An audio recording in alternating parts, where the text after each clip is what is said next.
All right, we handed over the keys. It's all you now, buddy. I'll get my toes out of the way.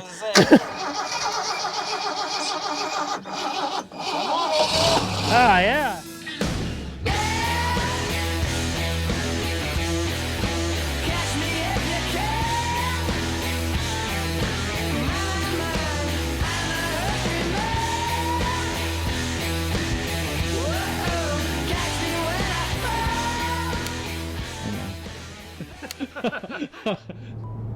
Welcome back to the Dirthead Shed.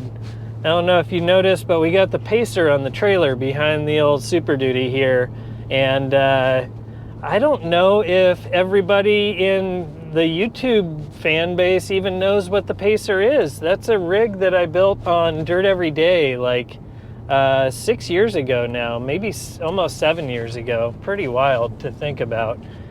It has gone through multiple iterations. It's been on 2 Dirt Every Day episodes, and it was on a episode of Roadkill, one of the very last episodes of Roadkill, where Freiburger actually surprised me with this thing, and then he and I drove it 650 miles from, where were we? Idaho Falls or Twin Falls, Idaho, and drove it all the way up to my house, which was pretty wild.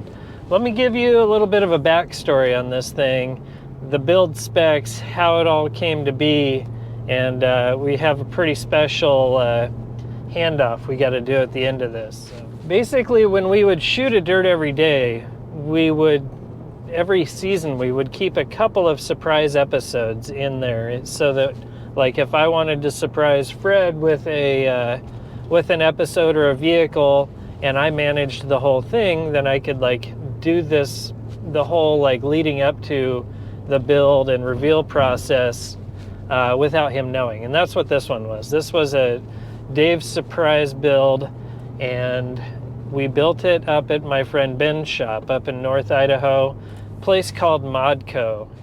Ben, who was the one running the shop when I started coming around, he and I became quick friends, and kind of schemed up this idea about building this vehicle. This was actually, it's a 73 Pacer, I believe. Don't quote me on that, I'm probably wrong. But it was a straight up junkyard car. It was dropped off for scrap at ModCo years and years ago. And when I was getting ready to do this Dave's surprise build, I was like, I bet you we could take a Pacer and make it 4-wheel drive pretty easily, because it's already got that inline straight 6, which is basically the same as the AMC motor that they used in the Jeeps.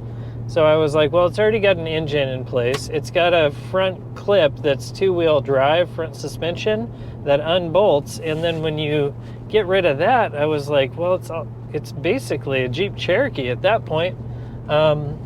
So I started scheming this plan and putting parts together, and then early in December 6 years ago, I believe, Fred showed up. We went up to ModCo. I showed him what we were going to build, and he legitimately had no idea what I was up to. There's old cars in that field. He legitimately had no idea what I was up to, so it was like the perfect... It was the perfect surprise. I was absolutely stoked that he didn't catch on or hear about what we were doing before I actually showed up. So, we got into this build. I had ordered all the parts. Everything showed up wrong or late, or like we got a few parts from Motive Gear and 10 Factory, but none of this stuff was like showing up properly and on time. So we ended up having to like dig through the used parts at ModCo and sort of cobble this thing together using used parts and like old parts, and it was straight up perfection, like junkyard build. It was great. Before we get too far into this, the deep dive, I wanted to thank Onyx for coming on board. They're going to be the sponsor on this video. Onyx is a mapping app, and the Onyx off-road version of it is really cool because it helps you find trails that are legal to go off-roading on in your area. It helps you find out who is actually a landowner, and it really simplifies things. Like if a piece of property that you think is usable for off-road if it's owned by the state, or if it's Bureau of Land Management, or if it's privately owned. And it just sort of helps take some of the gray area out of all of that four-wheeling that we like to do, when sometimes the four-wheeling is not in areas that are actually legal to be on. So go check out the onX off-road app.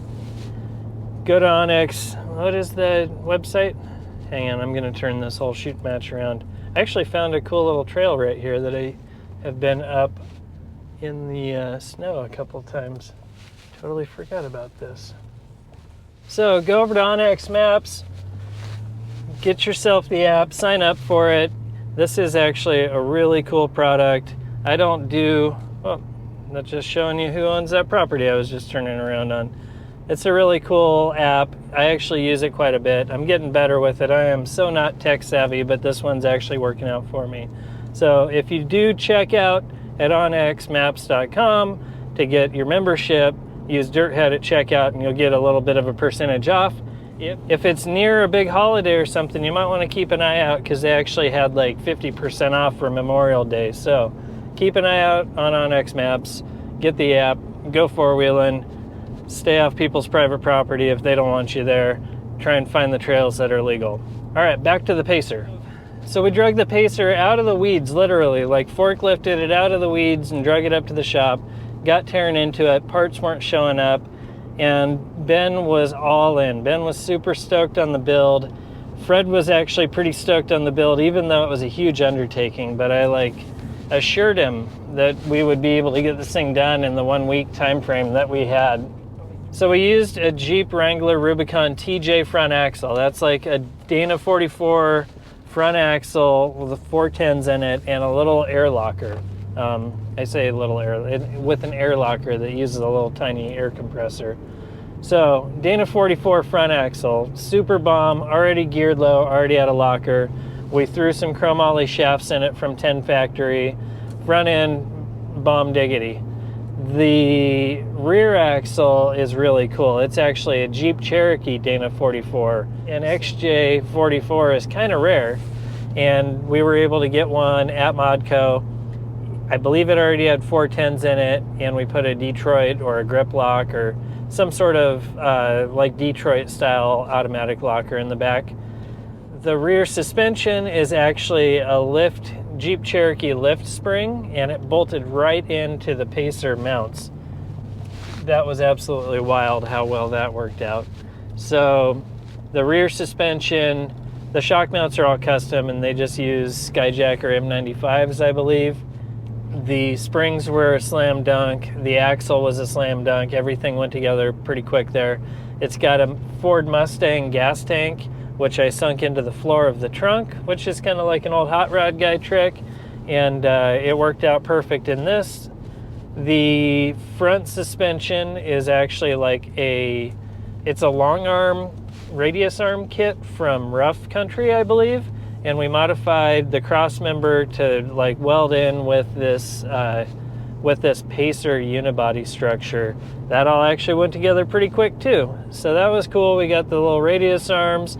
And then in the front, I actually used airbags. So it's got the same airbags on this as I'm running in the back of my Nissan, same airbags that my Mazda has on it, same ones that Mom Spaghetti has on it. So this one, airbag front suspension, and then it's just got some of those little cheapy Monroe-matic 31000 shocks.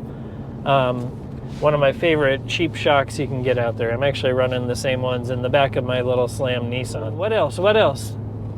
This first build, we ended up keeping the motor that was in the car. We put a 435 transmission in it, which is a granny low 4-speed, really cool transmission. Then it's got a Bronco Dana 20 transfer case in it, which is a really robust cast iron transfer case. The Bronco gears are slightly lower than the Dana 20 gears that would have come in the other applications. And it all just kind of fell together. Ended up making some cool little cross member and this and that to hold everything up. But it really kind of found its groove pretty easily. The steering box, I think is, don't quote me, but I think it's the stock steering box from the Pacer. We might have we robbed a Jeep Cherokee box and grafted it in and made it work. So pretty cool. The steering is all kind of wimpy stock stuff, and then had a homebrew track bar in it in the original form, which created just tons of bump steer or death wobble. It was flopping and tires everywhere. We got 35-inch boggers on this thing on 15 by 10 Krager chrome wagon spokes, which were brand new when we built it, and they're not brand new anymore. They're showing their age. But all in all, the little Pacer came together. Good times with my friends. The payoff was amazing. It did take like a day extra or 2 days extra on the build than I expected. So we didn't get a chance to go on a big epic journey with it on the first episode, which is kind of a bummer, but it all worked out. And we got to do a little bit of rock crawling up here in North Idaho, which it was truly pretty amazing that we took this rig straight out of the junkyard, built it with a bunch of used parts, and the thing fired up and ran. Oh, it ran because we threw a Holley Sniper 2300 on it, which is like a little, I think this one's not even a 2300. This was like a one-barrel Holley Sniper that was designed for Jeeps. So pretty cool. Got this thing to run. Fuel injection, crummy old engine, cool transmission, cool transfer case, cool axles, and it just has the perfect look to it. Fast forward a couple years, and we needed another episode, and we wanted to do a Trar shootout. Basically, we had the Pacer in the fleet, and we had the Mad Maxus off-road runner in the fleet, which is a 73 Plymouth Roadrunner that Fred and I built, that was on 40s in the back and 35s in the front. Just one of those Nissan Titan V8 diesels from Cummins, like just an absolutely wild build. We ended up taking them to Detroit. We went wheeling like in some urban like abandoned buildings, and it was just amazing fun. And then went out to a off-road park north of Detroit and went four-wheeling in the snow and ice with the Pacer and Mad Maxus, and just a blast. This turns out the Pacer was like really good at doing donuts in that abandoned building with the locker in the back and the lack of traction on asphalt from those boggers. It was so much fun. So that was sort of the last hoorah with Dirt Every Day. It got a couple little upgrades. I did that light bar for that second episode. I did some exhaust work on it for the second episode, but it really didn't need much. I think I fixed the track bar as well. Then fast forward another few years, and Freiburger surprised me. Basically, Motortrend was going out of business, so they needed cars out of there, and Freiburger knew I liked this, and he had schemed a way to do an episode of Roadkill where Finnegan and David were going to bring this thing to me and road trip it the whole way. It turned out Finnegan broke his leg. I got called to come in and guest host on it at the last minute, and it was really fun. We ended up, Freiburger surprised me with it at a wrecking yard. We tinkered on it a little bit, and we drove this thing 650 miles home. Just an amazing time there. So now the thing is at my house and in my backyard, and I'm trying to figure out what the next moves are for it. It's already built. It's really cool. It does need clutch work right now because something in the clutch fork or throwout bearing is like out of place, so the clutch isn't actually working right now. But I'm running out of space, so I figured, you know what? I should try and get this thing back up to ModCo. Here's where it gets hard. About 2 or 3 weeks after we finished the build, the original build, my buddy Ben was killed in a snowmobile accident.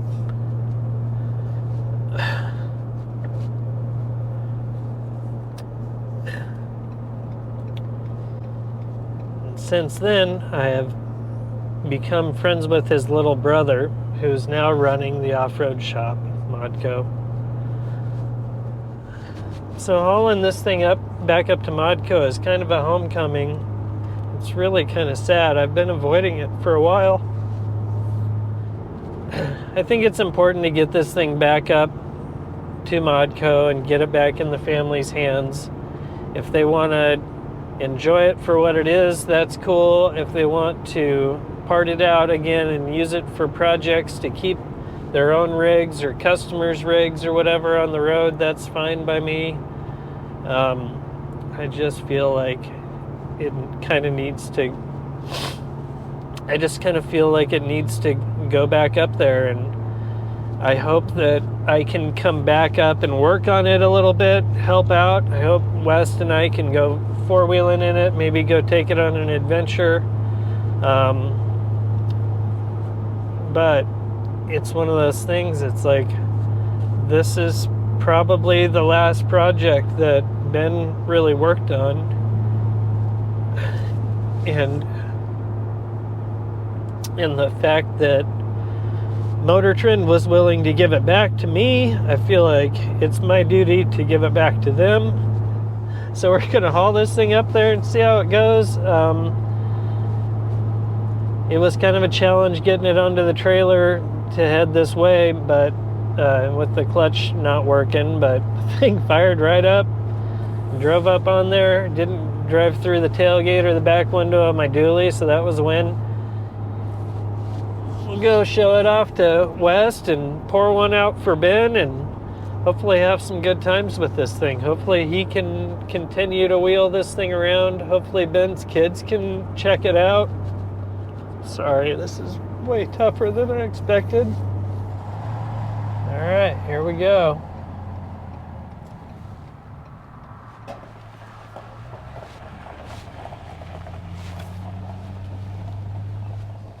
All right, we're rolling up. See how this goes. Should be fine. Everything's fine. All right, let's go unload this thing.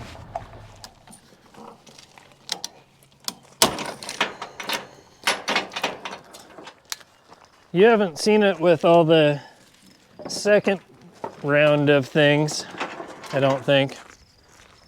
We'd gone back and put exhaust on it. What? I see the updated tail light. Yeah, that was on Roadkill. Bumper on it that day. Was it over back east when you had it back there? I did it before that episode. Like, I think for that one to go back to Detroit, I did the bumper and lights, the exhaust, and then like replace the bushings in the track bar. So yeah, not as bad. I mean, it's still garbage. I'll probably just coast it off.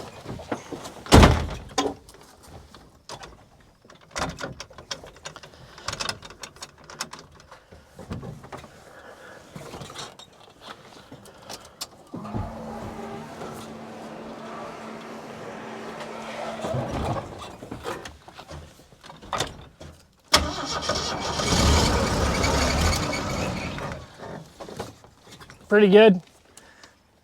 Did I run my taillight over? No, you're still up on the trailer, buddy. You're halfway on, half off, so if you turn the passenger and you come off, you'll be fine. There we go. There we go.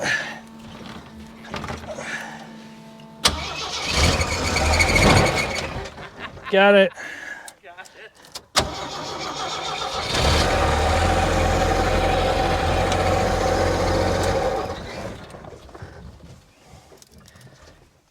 It needs a little bit of love. You want to go for a ride? All right, here's West. You've never ridden in this thing. No, I just moved it around with a forklift. Yeah. It's kind of better when it doesn't start. There we go. Here, I'll let you film. How's that power steering? It's not bad. You have it. You got her. Got her. See? Just like a normal car.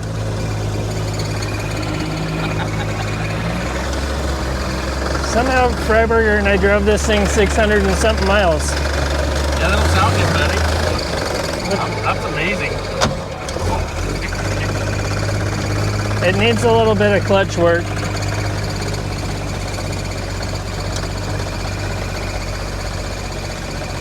We'll get over here and kind of park it where I want to park it kind of where oh yeah, there's animals over here now. Oh geez, perfect. There it is. When I found this, it was sitting, it wasn't next to the cow. It was over there a little bit farther in the woods. Kind of wild. This thing was buried up to the doors in the mud. It had wheels on it, I think 4 flat tires, but it's pretty crazy. This is a legit junkyard car. Came out of, I think it actually got junked here. And I never got a title for it or nothing, but yeah, this was as legit as it gets as far as a junkyard build. It's amazing this thing still runs. It had a rough first day when we fired this thing up, and it was just steaming out of the steaming out of there, and we put like 4 alternators on it before that one worked. I don't know that it's still working. Crazy. It's got a fan shroud and everything. Yeah, this thing's legit, dude. We're gonna go find a dirt trail to go rip this thing on real quick and see if the 4-wheel drive still works, I think. Oh, God. Let's do it. Yeah, you know that passenger door is 3 inches longer than the driver one, right? I did not know that. Yeah, that way you can get into the back seat easier on that side. Oh, my God, that's awesome. These things were quite the rig in their day. You get step class in here. Look at all this leg room. It's so good. The trail drops in right over here. We got to get this thing into 4-wheel drive. So let's get into neutral there. Yep, should be all the way forward. Oh, there we go. Is that neutral probably? Should be too low.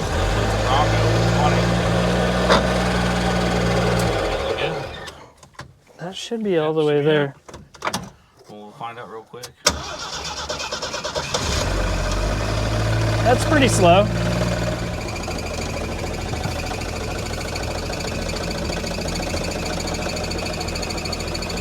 Totally safe.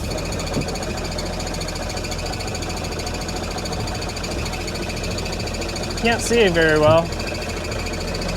There we go.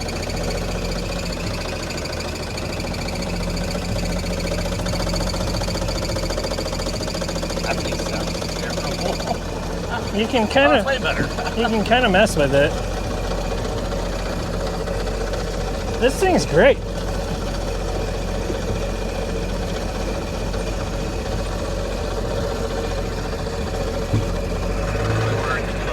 What's that? We were in too low. You feel it slide? Got her. Oh, you got it. You got it. You got it. You got it. You got it. You got it. It made that noise the whole way home? Yeah. Well, I mean, it started out functional, but the last like 400 miles it didn't. That's impressive. Yeah. That's impressive. How's our temps? Looking good. What is it at? So, air idle's good. You're at 165.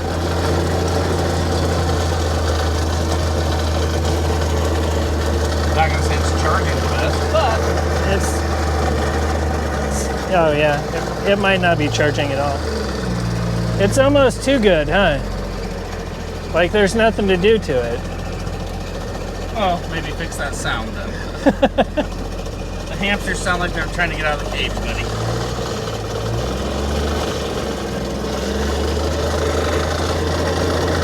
That part doesn't sound great. No.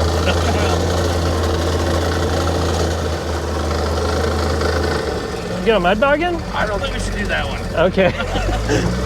It's got boggers. It's awfully deep. Ben lost his scout in there numerous times, and we lost the crawler. That one I could see. This one, dig it. I'm so glad it's like not in my side yard right now. Just making neighbors mad. It's out here making memories. Well, I can honestly say it's the first time it's been down here. Yeah, this is great. Let's stop and take a look at these old trucks and that little Jeep CJ5 tub. Is that a 6 tub? That's right.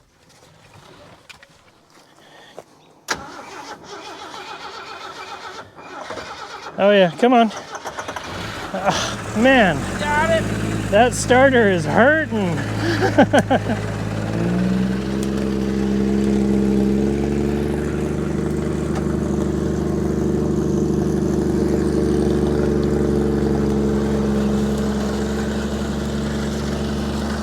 The fisheye lens makes the bubble windows extra bubbly. So cool. It's rad. It's rad seeing this thing actually driving and being a cool car, truck, 4x4 thing. So rad. So grungy. All right, that's it for this Dirthead Shed. We'll see you guys next week. I'll be back up here. We'll work on this thing some more. We'll get some more wheeling in. I think it's in the right hands now. Thanks, Wes.